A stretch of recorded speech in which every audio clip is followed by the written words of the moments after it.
Donc,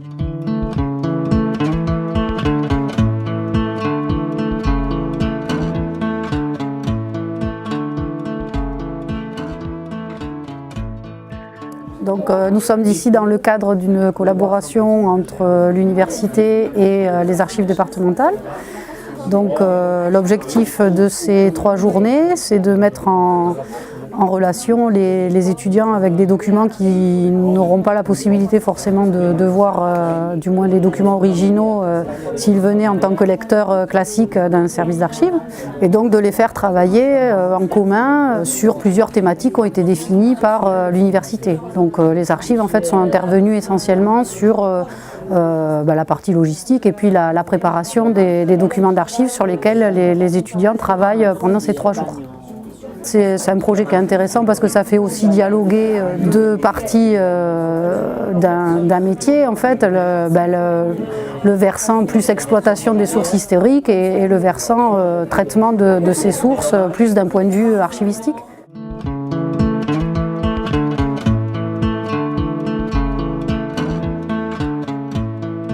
Dans le cadre de mon activité de médiatrice du patrimoine, j'ai l'habitude d'accueillir des élèves plus jeunes, puisqu'on accueille habituellement beaucoup d'élèves de cycle 3, des écoliers, des écoles de Pau et du département.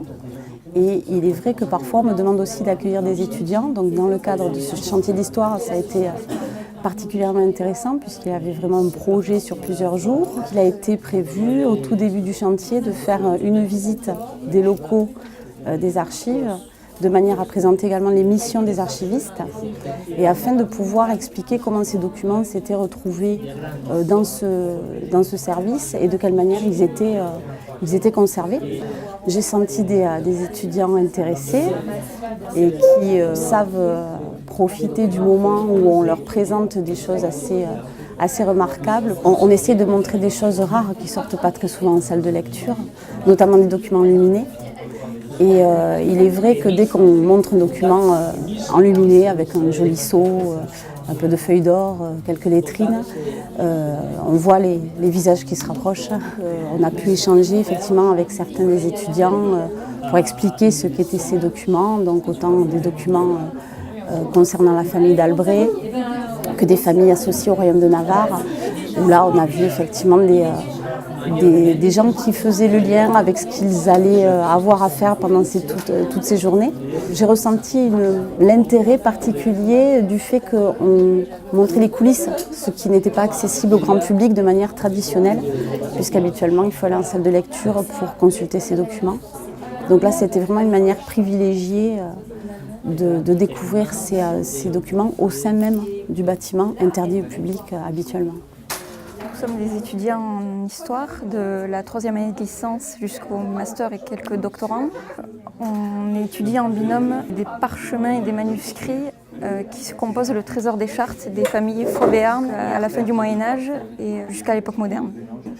On a commencé par une présentation générale des archives et ensuite certains de nos professeurs ont fait des conférences plus précises sur certains inventaires des archives.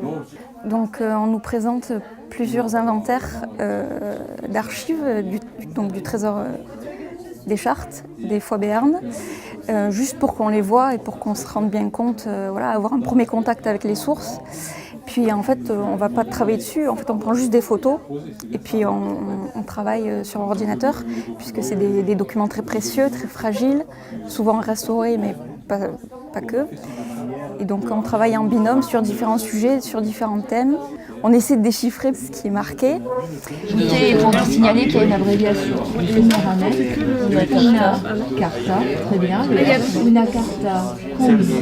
C'est-à-dire que ça a mis juste un E alors qu'il y a une lettre avant le E. Et ensuite, on va les traduire en français puisque la plupart sont en occitan ou en béarnais ou en vieux français, voire en latin.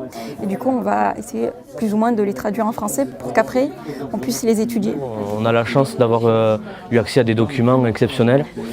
Et donc je trouve que c'est vraiment une chance ça, pour nous les étudiants de pouvoir avoir cette expérience-là. Actuellement on est un peu la classe test, c'est la première fois qu'au sein de l'université de Pau on fait un projet aussi important avec autant d'étudiants. Donc C'est un projet sur le long terme. Le fait de se retrouver ici aux archives, ça nous permet de sortir du cadre universitaire. On découvre un autre environnement, un autre espace de travail, d'autres ambiances aussi, puis une atmosphère. Le fait de se retrouver aussi proche des sources et documents, ça peut être intéressant d'avoir une approche différente. Pour la plupart des étudiants ici, c'est la première fois qu'ils rentrent en contact avec les archives en fait. Et donc c'est un jalon pour nous dans notre future recherche. Ça nous permet de nous rendre compte du métier d'historien, puis d'archiviste en même temps, vu qu'on travaille avec eux aussi.